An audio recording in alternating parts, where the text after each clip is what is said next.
First half നല്ല രസമാണ്, നമുക്ക് കണ്ടിരിക്കാം. സെക്കൻഡ് ഹാഫ് ഭയങ്കര ലാഗായിരുന്നു.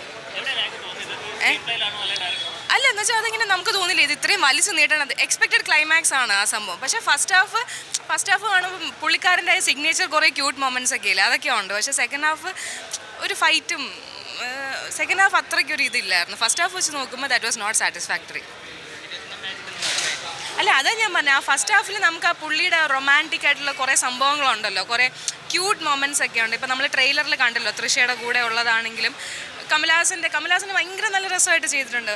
പക്ഷേ ആ സെക്കൻഡ് ഹാഫിൽ ഈ എന്താ പറയുക, റിവെഞ്ച് എടുക്കുന്നതും അങ്ങനത്തെ ഒരു സംഭവം വന്നപ്പോൾ ആ ഒരു മണിരത്നത്തിനൊരു യൂഷ്വലി ഒരു ലാഗ് ഉണ്ട്, പുള്ളിക്കാരൻ്റെ ഒരു ലാഗ്. അത് ഇങ്ങനെ വലിച്ചു നീട്ടി സെക്കൻഡ് ഹാഫ് ഫസ്റ്റ് ഹാഫ് വെച്ച് നോക്കുമ്പോൾ ഒട്ടും തന്നെ ഒരു ഇതില്ലായിരുന്നു. പക്ഷേ അങ്ങനെ ഒട്ടും കൊള്ളില്ല അങ്ങനെയൊന്നുമല്ല, കാണാം. മണിരത്നം മൂവി നമുക്കറിയാമല്ലോ, എക്സ്പെക്റ്റേഷൻ ഉണ്ടാവുമല്ലോ എങ്ങനെയാണെന്നുള്ള. ആ ഒരു രീതിയിൽ കണ്ടിരിക്കുക, അത്രേ ഉള്ളൂ.